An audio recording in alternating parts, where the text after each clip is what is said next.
But then again, he's got the lineups for us. Mr. Q, right. How do the teams line up tonight? Well, Portugal start off with Diego Costa in post, the back four of Neves, Diaz, Inacio, and Mendes. Midfield two of Bernardo Silva and Vitinha, and a front four of Neto, Bruno Fernandes, Francesco Conceição, and Cristiano Ronaldo. Spain, I've got Unai Simon in post, and a back four of left to right Cucurella, Howson, Lenormand, and Mingueza. A midfield three of Ruiz, Zubimendi, and Pedri, and a front three of Nico Williams, Oyarzabal, and Lamine Yamal. Absolutely, very strong lineups. But coming to you, Winston Michaels. I mean, we all watched that semi-final, and a lot of people criticized Martinez for his lineup in that particular game. They ended up winning it, but he still seems to be proceeding with that experiment of playing Neves at right back instead of midfield with Vitinha. Do you think gambles are what he should be doing in games like these, or he should just have gone out there, play the best players in their best positions? I would say play the best players in their best positions, because you do not mess with a final. Remember, finals are there to be won, not played. So the experimentations in finals, I'm not a big fan of that as well. But then if you look at it, the kind of thinking he's had, he also has a very stacked team. So maybe he's trying to find a way to get certain players onto the pitch all at the same time. But again, I would not gamble with a final. That is something I'd never do. So you heard the noise there. Cristiano Ronaldo appeared, and the crowd are ecstatic. Do we have Ronaldo fans in the building? Is Ronaldo your GOAT? Is Ronaldo your GOAT? The Lamine Yamal fans are noisy as well. The Lamine Yamal fans are noisy.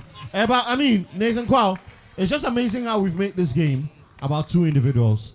I mean, Ronaldo had been speaking this week about the Ballon d'Or and the fact that it's lost its value, etc. But then, I mean, you cannot take the limelight away from these two. I mean, two players on opposite sides of their careers. Cristiano Ronaldo towards the twilight. Lamine Yamal warming up into it. I mean, just how much would the showing they put up in this match dictate the plot of this game? Well, look, it effectively is one of the greatest players ever, and then an upstart, right? A young player who wants to get to this level of greatness. So all of a sudden, the final that's supposed to be between Spain and Portugal has been pitched to be between these two. And I guess it adds an extra dimension to the game, an extra spice. You look at Lamine Yamal, some people will say that, you know, he's young, so they don't expect a lot from him in terms of tough talk and all. But sometimes, you know, some of these young players are confident. I like the slight arrogance in him. I like the fact that he likes to talk. He likes to back it up. That's like Ronaldo all through his career. When he came into prominence, a young winger, you know, twinkle-toed, lovely skill, had the arrogance to go with it, and it's led him to the biggest prizes in world football. So I just love that little subplot. And I always say that those little subplots add things to matches.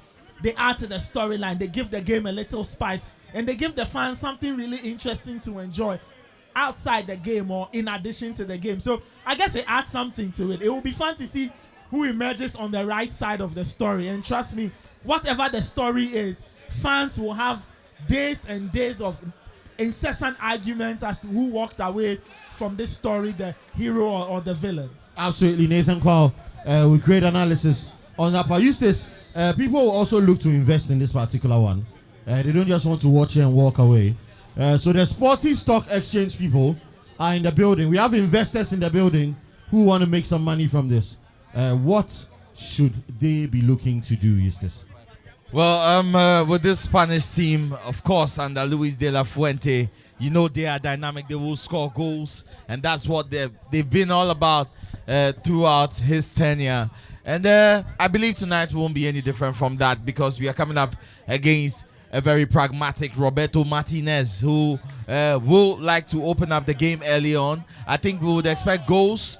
Would expect goals and goals and goals. And the objective, I always say, of football is to get the ball into the opposition goal. So I think we are going to see quite a few goals tonight. I do believe, however, that Spain starts as favorites. And when you go onto the Sporty Stock Exchange on the Sporty Bet app. Spain are starting with a winning odd of 2.03. That is exactly 100% of your stake. If you think Portugal will win, like the way the guys are cheering for Cristiano Ronaldo, their odd is at 3.85. That is almost 4 times your stake. A 400% increment in your investment, on your investment. It's quite a good return. If you think there'll be 3 goals or more, we are looking at 78% of your stake. If you think we'll have 4 or more goals, you triple your stake. And there's Jose Mourinho in the stands singing that Portuguese national anthem together with Luis Figo. Of course, Luis Figo, legend for Portugal. They've had quite a few, Kosi. Eusebio, Luis Figo down the line, and now Cristiano Ronaldo, who at 40 years, at the ripe old age of 40, is still giving his very best at the top level for Portugal. Absolutely. Cristiano Ronaldo still giving his very best for Portugal. Earlier on, like I said, Germany succumbed to a 2-0 loss against a very good French national team who rallied back against Spain, but could not exactly overturn that result. But then again, people said, listen, you look at that Germany lineup earlier today, Nathan Kwao, the team seemed to be on a downward spiral. Is this something you agree with? I won't say so. Look, it's Julian Nagelsmann is trying to reconstruct this German team. I wonder if German fans will look at those performances and be concerned. Some people believe that there's nothing to be worried about. He's still trying to understand this team. A lot of his regulars were not around for this Nations League. So I don't think that they'll read too many meanings. What I would be, if I were Nagelsmann, I'd be a little worried because this team is lacking a bit of an attacking edge. A lot of the players did not really show up. Florian Wirtz, for example, couldn't really find the back of the net. Phil Cook is struggling. So I think if there is a concern, no matter how slight it is, Nagelsmann has to start to ask himself that, what can this team do to score goals? This team has got the potential, but he has to get them scoring, because if they will win the biggest prizes, it will take goals to win. Of course, as I said, players like Rudiger and Co were not around due to injury. I think that if everybody's fit, the Germans will perform better in a more competitive stage or in a more competitive setting. But Nagelsmann can look at this exercise, be largely pleased with what he's seen, but he needs to look at the scoring part and start to get this team to score a lot more. I believe that this German team has the potential, but it is an aspect they've kind of struggled with in the last few years, the ability to score consistently or to identify who their best scoring threats are and how they can use those threats to go past teams.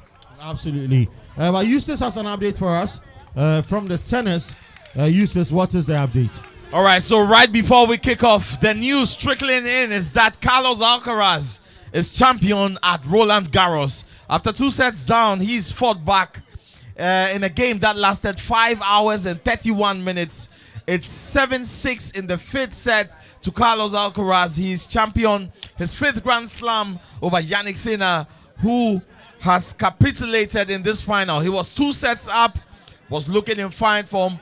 And as I always say, the odds are great on the Sporty Stock Exchange. If you went for Carlos Alcaraz to get back into this, you are looking at 1,000% increment on your investment. At the point, it was over 10, 12, 15 for Carlos Alcaraz. He's come back, and there are celebrations at Roland Garros. So maybe a good omen for Spain. You may never know. But then again, we'll see. So the game has kicked off. Portugal are playing from right to left. Spain would launch a long one forward. 15 seconds played, and the ball is being played ping pong in the air currently, and Spain will look to settle. We are right here live on the University of Ghana, Alexander Kwapong Hall. It is a full house right here. The man-dems and the girl-dems are here. Winston, very quickly, the game has started. Spain on the attack. Cristiano Ronaldo would have a lot on his shoulders, but you belong to that school of thought that said, listen, his continuous presence in this team is a hindrance to the emergence of other young talents. No, I do not belong to that school of thought. Obviously, age is catching up with Cristiano Ronaldo, clearly, but he still has a lot to offer the game. And, of course, his presence in this team, remember, motivates this team, and just to have him there as an outlet, as an experienced player, I think adds something dynamic to this team that they do not have if he's absent. Absolutely. So Ronaldo is a key cog, according to Winston Michaels. Portugal are looking to play with good possession. And Dean Houston, the man who is going to be donning the white of Real Madrid next season, cuts that out. Luis De La Fuente, already with a Euros title under his belt, where we'll look for a second one. But I mean, you look at this Spain team as well, Nathan Kwao. Very, very young team with a fantastic future ahead of them. I mean, no matter what happens, should they keep Luis De La Fuente and continue the trajectory on which they are on? Of course, I mean, I think he's ticked all the boxes. He's won the biggest prize available in his time, which is the Euros. I think they are defending Nations League champions as well. So I think he's done a great job with the team. I wondered how they were going to evolve after the great teams built by our Gunners. But they've done really well. They've reconstructed the team. They found players. They've been fortunate to find players like Lamine Yamal and Nico Williams, who despite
a lot of the first half especially, we'll see very, very cagey.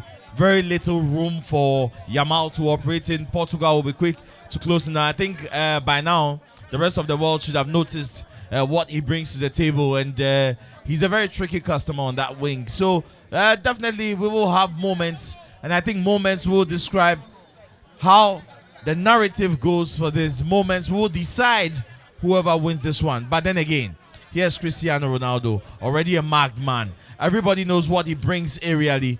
A corner kick to Portugal. And you know that set pieces, free kicks, corner kicks, and moments like these are what the Portuguese team are very good at. But here's a chance, a big shot for them. Doesn't work. The goalkeeper misses. A very, very poor shot, in my opinion, Kosi. Absolutely. So that came in from John Evers, who is playing at right back. He's probably going to invert, but he's unable to make the most of it, and that is gone out. But I mean, Winston Michaels, I mean, let's zoom in on Roberto Martinez, who's on our screens. People have touted him as a man who has not been able to make lemonade out of the lemons he's been given. He superintended over that golden generation for Belgium, won the hearts of the fans and nothing else. Absolutely nothing else. Now he is in charge of Portugal, very promising. Should he not win this trophy, would you consider him a failure? Absolutely, I would. And let's not take lightly the fact that Jose Mourinho is in the stands. He's not there for just show. A lot of people have tipped that he would probably take over this team come the World Cup. I do believe that even if he does win this trophy, there may be an executive decision made down the road that would probably put a winning manager in charge. Because if you look at the way Portugal have played all their tournaments, and ever since Roberto Martinez has been there, it hasn't been convincing. With what he has, he should be demolishing teams.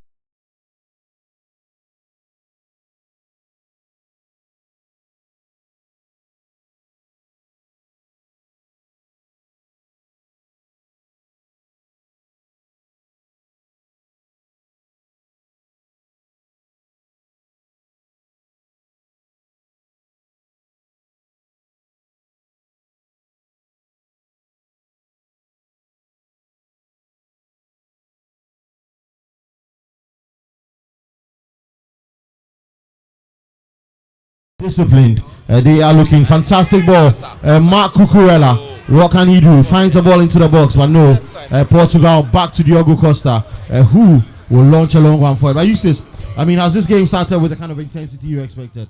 Well, yeah, I think both of the teams are up for it, and as expected, Spain will dominate possession. They are very, very good in the short spaces, are able to find that pass. And you see how disciplined Portugal are when they lose possession of the ball. They quickly get behind it. Very, very organized, because we know with one pass, this Spanish team can actually pick you apart. But I think Lamine Yamal on one side and Nico Williams on the other side aren't being given a lot of room. Raskuku is getting the freedom because of how narrow Portugal are. He's getting the freedom on the wing. Cucurella, we all know he has that cross in him. Are they lethal enough in front of goal? Do they have a recognized number 9 on the pitch? You ask yourself. But they are able to produce lots of times. They are able to create an amazing number of chances. So I think this should be a great watch. Spain will dominate for long periods. I think the Portuguese, after the first 5 or 7 minutes, would have recognized by now that they will be on the back foot for majority of the game. Absolutely. Zubi, the worst pass in football history, all the way out of play.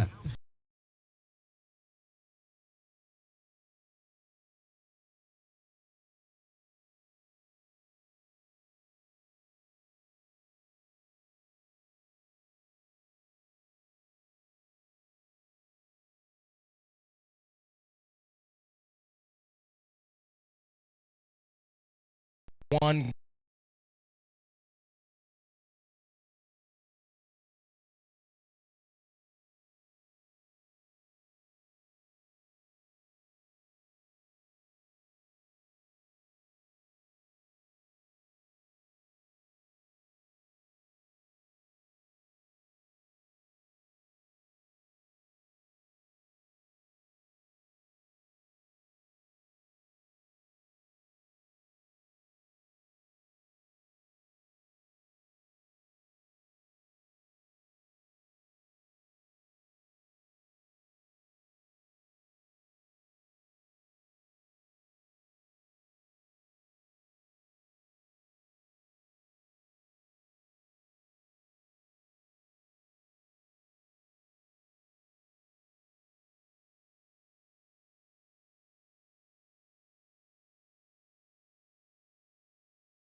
To be disciplined. The Spanish will have the ball, try to probe and see where they can find cracks to exploit. Absolutely. So the game is being carved perfectly. It's a game of chess. Who makes the first move and who makes the best move? That's exactly what we'll be looking out for.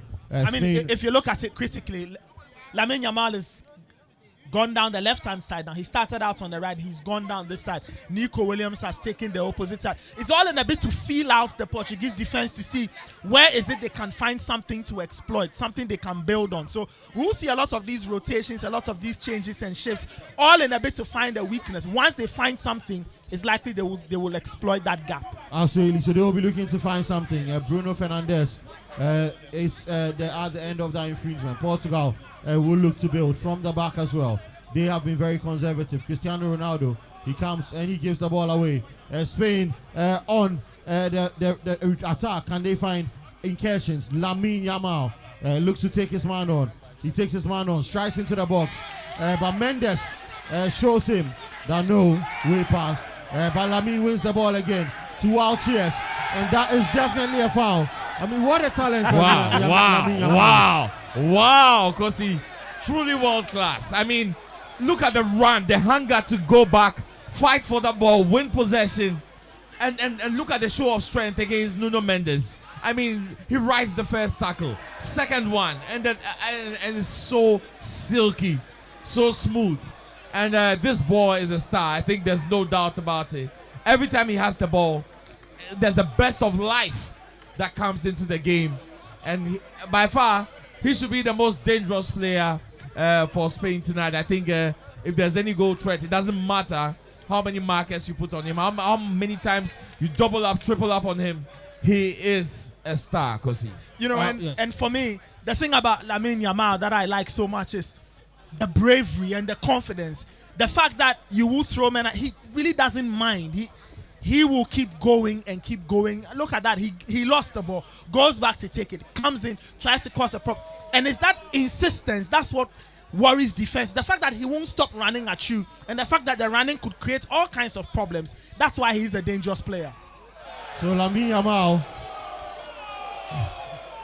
Yamal, after a spot of brilliance, has just shot a rugby. A rugby kick. A round of applause. A round of applause for him. Well, the Portuguese fans are elated. And you see, because he is 17 years old, I think sometimes we forget that the weight of expectation on the boy's shoulders is absolutely immense. We'll have moments like this. We'll have that odd moment where he'll miss a sitter. He'll sky the ball. The finesse is not there. The end product for the ball is not at the top draw yet. It's a skill that's captivating at the moment. There's still work to be done with the guy. But, I mean, take nothing away from him. Everybody was expecting. He's not a Ronaldo. He's not a Messi. Everybody was expecting him to work that ball, work the goalkeeper. At the very least, didn't happen.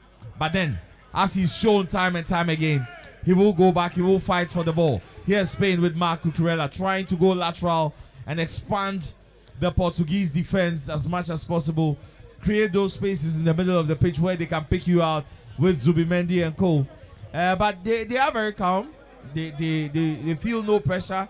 I think they are waiting for the right moments. And Portugal push high up the pitch. And here's Nico Williams, who has swift flanks. It's a one-on-one situation. Squares the ball and a beautiful chance. And that was close. He really should have put that away.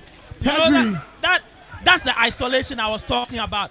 To manipulate the defense so much so that you create that 1v1. And then you know that once you have Nico Williams on the fullback, there could be something that once he makes the run, cuts the ball in. A better finish from Pedro, and it's 1-0 Spain. But that's a warning. That is a very strong warning Spain have issued to Portugal now. And the Portuguese need to start being very aware of the threat of the Spanish from the middle, the ability to find the pass and from wide, the ability to isolate winger and fullback so he can cause damage. So Lamine Yamal on the right side once again. He wants a free kick. He's not getting one. But I mean, let's talk about Dean Houston, the defender who's on his way to Real Madrid, who made that pass. I mean, Winston Michaels. He had a fantastic season for Bournemouth. I mean, does a pass like this define a talent as fine as he is? He is quite the talent. Jose Mourinho said this when he first gave him his debut in Roma. Lots of people forget that. At 18 years old, Jose Mourinho predicted that this guy will be one for the future, and he will be a top talent. Clearly, Real Madrid have recognized that years down the line. He had a brilliant season at Bournemouth, and it's passes like this is why the Los Blancos have gone very much for him to run the heart of their defense. And next season, hopefully, we get to see what he can bring to the Real Madrid ranks. Absolutely. So next season, all eyes will be on Dean Houston. Who does he partner at the Santiago Bernabeu? Remember, we are live on Sporty FM. The frequency is 106.1 in Accra, 102.5 in Takrady, and 91.3 inside Kumasi. And we are your voice of sport. Every kind of loss.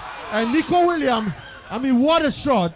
I mean, you cannot discount the adventure of these boys. Yes, indeed. Kosi, I don't know if you've noticed, but you mentioned that João Neves is playing the right back slot. It looks like Spain have identified that that's a weak point for Portugal. They are Under playing no circumstances on that. should he be playing there? Yeah, and you can see that most of the attack is coming that side. So they've really identified something that they can do. If Martinez is very smart, he will probably try and correct that before it's too late. Absolutely. But Eustace, I mean, João Neves has been one of the best midfielders in the world this season.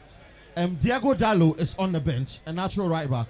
Why would Martinez play him at right back? Well, I mean, yeah, I don't really get the logic because, I mean, and that's why I speak about in play management. Your game management should be able to let you recognize after the first 15 minutes that Neves at right back is absolutely being wasted. You put him on the field for his offensive prowess, not his defensive ability. And he's one of the best midfielders in the world at the moment. Yes, the partnership even with Ruiz, he can work with. You see, because it's baffling, and I struggle to see how Martinez wants to figure this out. In as much as you are trying to contain Spain, you need to put your best foot forward. I mean, Mendes at right back, he will be harassed, and they are taking turns to have a go at him. It was Yamal, and then Nico Williams comes across, and they are taking turns. They are just twisting him. Why is he in that position? Because if you want to play a dynamic defensive unit and move and have a 3-back when you attack him, which I think logically could be the only explanation. Neves moves into midfield. The rest of the center backs come across. It's a 3-back system, but because we know Martinez likes to play in a 3-back system, so maybe he's actually hiding his real formation. But the truth of the matter is that Portugal are going to spend majority of the time on the back foot. So it doesn't make any sense at all. I think the sensible decision, because look at where the chances have come from. I mean, a little more finesse. It drops a little lower under the crossbar, and that is a classic goal. They are going to have a goal, and you see, just like the PSG game started in the final, when the chances are coming, and they are coming, you can tell there's only a matter of time before we get a first goal. But I mean, Nathan, a dream midfield for any team in the world is Vitinha, Neves, and Bruno Fernandes. Yeah. What can we see that Martinez can see? I don't know. I kind of, I think along the same lines as Eustace. Maybe He's overthinking. yeah, probably, or maybe the plan is to invert or have him play from right back, getting into midfield, maybe to overload and double up the numbers. But the point is, you've seen what João Neves can do. We've seen him all through the season, dominating in midfield, doing big things on an individual level. So I kind of find it amazing how, with options such as Diego Dallo on the bench, Martinez has gone for João Neves at right back, and that's not helping. Twice the Spanish have issued a warning down that side, and once they've identified it, you get the sense that they will start. Now, look at what's happening. You can see Nico Williams is beginning to call because they are beginning to sense, they are beginning to see that that's where the gap is. And he doesn't have enough cover in front of him. Of They are not course. quick. You know, if he's not even a natural, you expect the wingers, the holding midfielders to be quick to drift towards him. But look at how Spain pass intricately. They create that space on purpose, and when you look down the screen, you see that You can space on tell. purpose. Already. That last pass is always going That's to it. go there. That's a And pass, Nico that's- Williams already asking for it. Here's Lamine Yamal. He goes wide, and that is the Spain. first goal. Get their opener. Spain get the opener. And just like we predicted, they sliced through this Portuguese team like they didn't exist. And the gaps were evident, Eustace. The gaps were evident. And Winston, you saw them, didn't you? I'm sure none of us here have a UEFA license A certificate, but we could tell, and the camera zooms right onto João Neves. I mean, you look at it and you cannot understand because the sequence of play. You look at the patterns. You can tell. Even Zubimendi had enough time. He had enough time to make his way forward and put Blooder in. It shows you how much Portugal don't have control in the midfield. Because football doesn't lie. When you play a player in a position he's not supposed to play, he will reveal himself, and you'll be able to see the lie. Clearly, we see the movements of João Neves. He's drifting into midfield because that's where he plays. That's just instinct. That's just muscle memory. And clearly, he's leaving holes in the back there, and Spain have identified this. If they had played a bit quicker, they would have found the spots a lot quicker. But Spain are systematically dissecting this team because they can realize that a lot of players are moving into positions they are not supposed to be, and the spaces are opening up. So if you are Spain, you are absolutely having one hell of a time. Eustace. Well, I think that's a good goal. There are calls for offside. There will be a VAR check. But I think it's a goal. Goal. It's been Goal given. is given. Goal is given because the touch actually came off a Portuguese player. I think there were no calls. The Spanish attacker, which was Oyarzabal, he didn't touch the ball. He wasn't involved in that sequence of play. So here's Portugal now having to find an answer. And the biggest threat, Cristiano Ronaldo, finds himself on the left wing. No foul there. Is that a foul? Ball goes out of play. But I think this is going to be a very long night for the Portuguese national team. Unless, of course, we see something really dramatic at halftime. Roberto Martinez has to adapt. And you look at the Portuguese attack, and they've been non-existent. What's his name? Conceição has been non-existent. Pedro Neto has been non-existent. It's because they don't have control in the middle of the park. Yeah. And they've got two of the best midfielders who won the Champions League and showed that they have everything it takes. I mean, it baffles everybody watching this game. I mean, Martinez, should he not just change things? He has to. I mean, but now you are one goal down, and you see, when you are in this position, the quick response is what you need. Portugal need to find a way back to balance things out and then give the rest of the game. The point is, as long as this game stays 1-0, Eustace, and I'm sure you know this, desperation might start to kick in, and then the games will emerge, and then Spain want to score more. I don't understand how and why Roberto Martinez started with João Neves at right back, because it's hampered absolutely everything. It has changed the dynamic.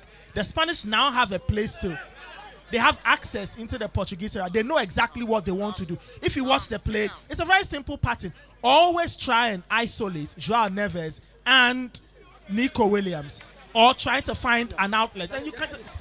He's panicking. It's panicking. One of the best players in the world, Panic João station. Neves, on a night like this, in a very is struggling. uncomfortable position. Yeah. And he now has to think like a fullback, try to accommodate, try to adjust. He's not getting support from Conceição. The Spanish have realized they are doubling up on him, Cucurella and Nico Williams. It's a very complicated time, and I think all of this could have been really simplified if Bobby Martinez had just gone with players in their natural positions. Players do what they can do. You fight with Spain in the midfield, and you try to give your team a chance. Now look, ball over the top, and that's it. 1v1. Once again, Nico Williams is it's gone. Nico Williams, one-on-one with the goalkeeper, but he's muscled off the ball. I mean, just look at That was some how brilliant defending from Ruben Diaz. Yeah, but look at how they're exploiting that side. And that's a natural defender, Ruben Diaz. He's able to make that tackle. Absolutely. But believe me, one-on-one, João Neves. No, he was lost. No, you see, Kosi, He wasn't going to win that. He has truly been set up to fail today, because look, if you play a player like that out of position, what you're supposed to do is put a player like Pedro Neto on that wings, because Pedro Neto's work rate is brilliant. He will be able to cover and make sure Offside. that there's Offside, an I extra presence Is that in offside? defense. But to play a player out of position and not give him anybody to support him, you've literally set him up to fail. And that's exactly what we're seeing right here. So in his defense, So Portugal, Mendes, Wow. the PSG man, takes matters into his own hands, comes up and finds the equalizer. Absolutely phenomenal goal. absolutely brilliant. Absolutely brilliant. I mean, sometimes you need players like these. You do. And he's taken the initiative for PSG several times. He's done that again. That's what you need. Somebody who just take it, try something out of the ordinary to get Portugal back in it. Brilliant play. Sometimes you need that. Fullbacks who are attacking minded can get into the area and just take But a Nathan, shot. in the build-up, was Ronaldo offside? Was he offside? Because I was calling I thought I it was think the ball offside. came off a Spanish player Well, before it we'll got have to to him. wait and see. But it looked like he was. But brilliant play from Portugal nonetheless. Look at Nuno Mendes to make the